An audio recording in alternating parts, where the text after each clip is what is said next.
नमस्कार दोस्तों, आपका स्वागत है हमारे YouTube चैनल। दोस्तों, अगर आपने हमारे चैनल को सब्सक्राइब नहीं किया है तो सब्सक्राइब कर लें। आज मैं आपके लिए कहानी लेके आई हूँ, एक मजबूर किसान। माधवपुर गांव में रमेश नाम का एक किसान रहता था, अपनी पत्नी रमा के साथ।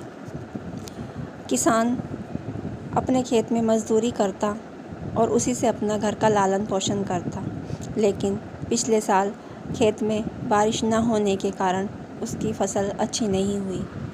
उसने अगली साल फिर से ब्याज पर पैसा लेकर खेत में बीज बोया और इस बार भी बारिश का इंतज़ार करने लगा, लेकिन बारिश इस बार भी नहीं हुई। बारिश न होने के कारण इस बार सारी फसल पूरी तरह बर्बाद हो गई। इस बार सभी किसानों की फसल बर्बाद हो गई। अब किसान रमेश बड़ा दुखी था और वह अपनी पत्नी से बोला कि इस साल भी हमारी फसल ख़राब हो गई और मेरे सिर बहुत कर्जा हो गया, मैं कैसे उतारूँगा। तभी उसकी पत्नी कहती है, गांव के सारे आधे से ज़्यादा लोग शहर चले गए क्योंकि उनकी भी फसलें ख़राब हो गई और कमाने का कोई साधन नहीं है, तो वो शहर जाकर कमा रहे हैं। आप भी शहर चले जाओ और वहाँ जाकर कमाकर इस कर्जे को उतार दो। तभी रमेश कहता है, हाँ, मेरे पास सिर्फ 2 ऑप्शन हैं, या तो मैं खेत बेच दूँ या मैं शहर चला जाऊँ। खेत मैं बेच नहीं सकता क्योंकि अगर खेत बेच दिया तो हमारी रोजी रोटी का क्या होगा, इसी से हमारा घर चलता है। तुम सही कहती हो, मैं शहर जाकर थोड़े बहुत पैसे कमाकर इस कर्जे को उतार लूँगा। अब रमेश जाने की तैयारी करने लगा। तभी उसकी पत्नी रमा कुछ पैसे लेकर आती है और अपने पति के हाथ पर रखती है और कहती है, ये लो, शहर में तुम्हें कुछ पैसों की ज़रूरत पड़ेगी। तभी रमेश कहता है, तुम इतने पैसे कहाँ से लाई? तब वह कहती है कि मैं थोड़े थोड़े पैसे जोड़ा करती थी, आज वही पैसे हमारे बुरे वक्त में काम आएंगे, आप शहर चले जाओ। अब रमेश ने वो पैसे अपने बक्से में रखे और बक्सा लेकर चल दिया। वह शहर पहुंचा। शहर पहुंचकर सारा दिन उसने काम की तलाश की, पर उसे कहीं काम नहीं मिला। वह थक हार कर एक पार्क में पेड़ के नीचे बैठ गया। तभी वहाँ 2 चोर आते हैं और वे आपस में कहते हैं, अरे बहुत दिन हो गए कोई मुर्गा नहीं फंसा, देखो ये लगता है कहीं से बाहर से आया है, आज इसी को फंसाते हैं। एक कहता है कि मैं इसे बातों में उलझाऊंगा, तुम पीछे से इसका बक्सा लेकर भाग जाना। तभी वह जाकर उसे कहता है, अरे भाई तुम यहाँ कैसे, कब आए? वह कहता है, मैं तो तुम्हें नहीं जानता, तुम कौन हो? अरे भाई, तुम मुझे नहीं जानते, मैं तुम्हारा दोस्त।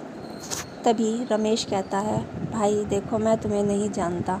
कहता है, अरे चलो छोड़ो, ये बताओ और क्या हाल है? कहता है, हाल तो बुरे हैं, मैं गांव से यहाँ शहर पैसे कमाने के लिए आया हूँ। वह चोर उसे बातों में उलझाता है। तभी दूसरा आकर उसका बक्सा लेकर भाग जाता है। थोड़ी देर बाद दूसरा चोर कहता है, अरे भाई मुझे गलतफहमी हो गई, मुझे लगा तुम मेरे दोस्त हो, पर तुम मेरे दोस्त नहीं हो, मुझे माफ़ करना। यह कहकर वह चोर भी वहाँ से चला जाता है। जैसे ही रमेश देखता है उसका बक्सा वहाँ नहीं है, और वह मन ही मन कहता है, मैंने तो सुना था शहर के लोग बहुत अच्छे होते हैं, यहाँ तो शहर के लोग बहुत ख़राब हैं।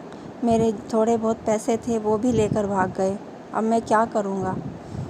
तभी उसे सड़क के किनारे आवाज़ आती है, कोई गिर गया, कोई गिर गया। वह जाकर देखता है तो वहाँ एक आदमी सड़क पर बेहोश पड़ा था।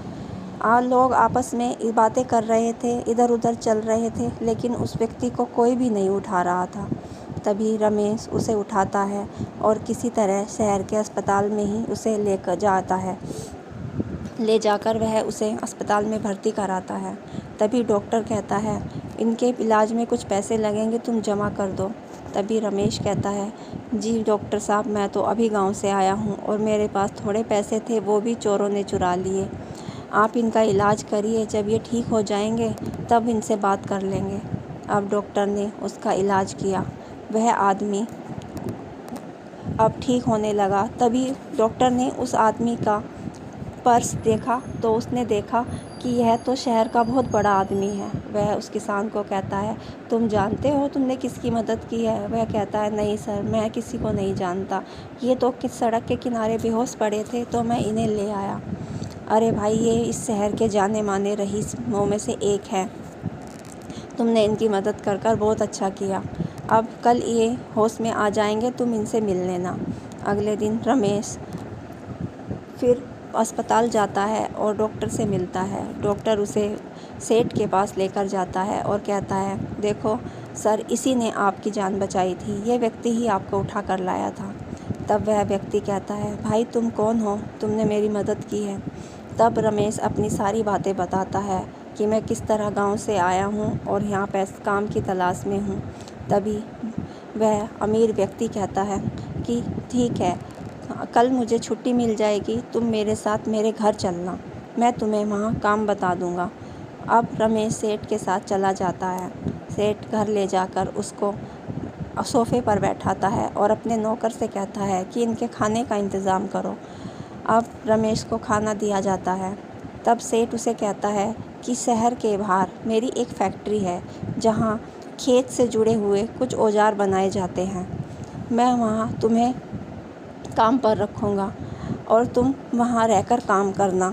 तब रमेश कहता है, ये तो बहुत अच्छी बात है, मैं एक किसान हूँ और किसान को पता होता है कि क्या काम औजार किस काम में आता है, यह काम मेरे ही अनुसार है, आपने मुझ पर मेहरबान किया, ये आपकी बहुत कृपया होगी। तभी वह कहता है, अरे नहीं नहीं, शहर में किसी लोग के पास टाइम नहीं है, उन्होंने किसी ने मेरी मदद नहीं की, सिर्फ तुम एक व्यक्ति थे जो मुझे उठाकर अस्पताल लेकर आए और मेरा इलाज कराया, तो मैं तुम्हारे लिए इतना तो कर सकता हूँ। और तुम अपने परिवार को भी ले आना, वहाँ मैं तुम्हारे रहने का और खाने का भी इंतज़ाम कर दूँगा और तुम अपने परिवार के साथ अब वहीं रहना। अब रमेश गांव जाता है और अपनी पत्नी को सेठ के कुछ दिए हुए पैसे देता है और कहता है, अब ये कर्जा उतारो और अपने मेरे साथ शहर चलो, मुझे काम मिल गया है। अब रमेश और उसकी पत्नी अपना सारा कर्ज उतारकर शहर आ जाते हैं और सेठ के दिए हुए फैक्ट्री में काम करते हैं और वहीं उन्हें रहने का इंतज़ाम हो जाता है।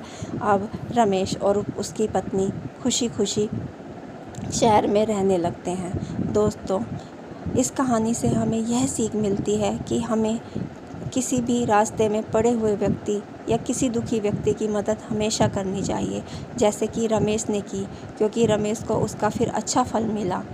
दोस्तों, अगर आपको कहानी अच्छी लगी हो तो हमारे चैनल को सब्सक्राइब, लाइक, शेयर और ज़रूर करना। हमारे चैनल को आपके सपोर्ट की बहुत ज़रूरत है। हम भी आगे अपने चैनल के माध्यम से रमेश की तरह किसी की मदद कर सकें। धन्यवाद।